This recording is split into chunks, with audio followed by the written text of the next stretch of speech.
आप इंशाल्लाह क्यों कह रहे हैं, यानी इंशाल्लाह हैप्पी? मैं समझता हूँ कि ट्रंप बाइडन से बेहतर होगा। मैं खुल के बात करता हूँ। अच्छा, क्यों? देखिए जी, ट्रंप की 2-3 चीज़ें। बाइडन तो एक है कि वो आपने भी जिक्र किया गाज़ा का, जी जी, उस कत्ले आम में बाइडन मुकम्मल शरीक जुर्म है, शरीक जुर्म है, और उसने उसको और मगरबी ममालिक ने मदद की है इसराइल के कत्ले आम में।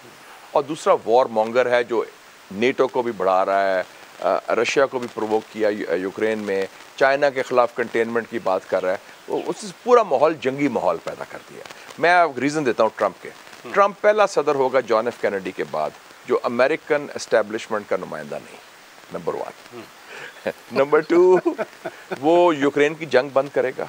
अच्छा, वो मुसलमानों के खिलाफ नई जंग नहीं लड़ेगा। एक मिनट सर, यूक्रेन की जंग कैसे बंद करेगा? वो तो सदर पुतिन की जंग है। नहीं, वो प्रोवोक तो इन्होंने किया था ना कि नेटो को बढ़ाया, एक्सपैंड किया। अच्छा, यूक्रेन तक, और यूक्रेन का मतलब है रशियन बॉर्डर तक। यूक्रेन तो अभी मेंबरशिप ने अभी मेंबरशिप नहीं हुई। जो हेड्स की मीटिंग हुई उसमें भी इनकार नहीं, उसको बुलाया गया, दावत दी गई, लेकिन मेंबरशिप नहीं दे रहे। हाँ। लेकिन उन्होंने कहा है कि हम आइंदा देंगे कि यूक्रेन को शामिल करेंगे नेटो में। नेटो तो अलायंस था कोल्ड वॉर का। अच्छा, फिर आप कह रहे हैं कि मुसलमानों के खिलाफ जो कत्लेआम हो रहा है वो जंग में शरीक नहीं होगा। उसने कह दिया है कि उसने, याद है अफगानिस्तान की जंग उसने खत्म की। जी जी, उसने कहा कि अमेरिकन जर्नैल नालायक हैं, अमेरिकन जर्नैल नालायक हैं। किसी की जरूरत नहीं थी ये कहने की अमेरिका में।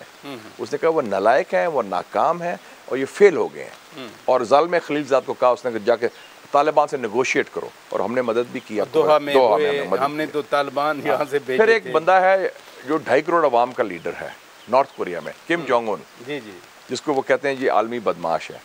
उससे उसने नेगोशिएशन की, उसके साथ गए, 3 दफ़ा मुलाकात की, किसी की जरूरत नहीं हुई, साथ वॉक भी की, सिंगापुर में मुलाकात हुई, हैनोई में मुलाकात हुई, वो जो जोन है DMZ, डीमिलिटराइज्ड जोन, उसमें की। तो इसका मतलब है कि ये वो चाहता है make America great again, America first. वो कहता है नेटो को मैंने नहीं बढ़ाना। मोनरो डॉक्ट्रिन के हम अपना मुल्क को ठीक करें, आप अपना करें, हमने नई जंगें नहीं करी। ये जो है ना अमेरिकन मिलिट्री इंडस्ट्रियल कॉम्प्लेक्स, जो अमेरिकन एस्टेब्लिशमेंट कहते हैं या वॉर मशीन है, वो हर किस्म की जंगों के लिए तैयार है। अब नए दुश्मन तलाश कर रही है, कोई चीन के खिलाफ। और एक और बात उसने की थी प्राइम मिनिस्टर इमरान खान को जुलाई 2019 को, कि मैं कश्मीर पर सालसी के लिए तैयार हूँ।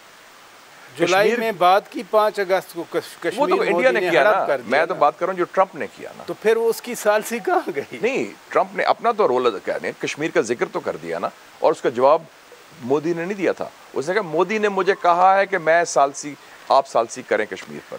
तो कश्मीर का लफ्ज़ तो व्हाइट हाउस से पहली दफ़ा तो आया ना कई सालों के नहीं, लेकिन वो याद है जब जहाँ भी कहा गया वापसी पे कि एक और वर्ल्ड कप मैं जीत के आया, वो उसकी और बात है। मैं सिर्फ कह रहा हूँ जो ट्रंप ने कहा है ना, मैं ट्रंप की बात कर रहा हूँ कि ट्रंप के हवाले से मैं समझता हूँ मजमूई तौर पर वो आलमी अमन के लिए, मुस्लिम दुनिया के लिए वो बेहतर होगा।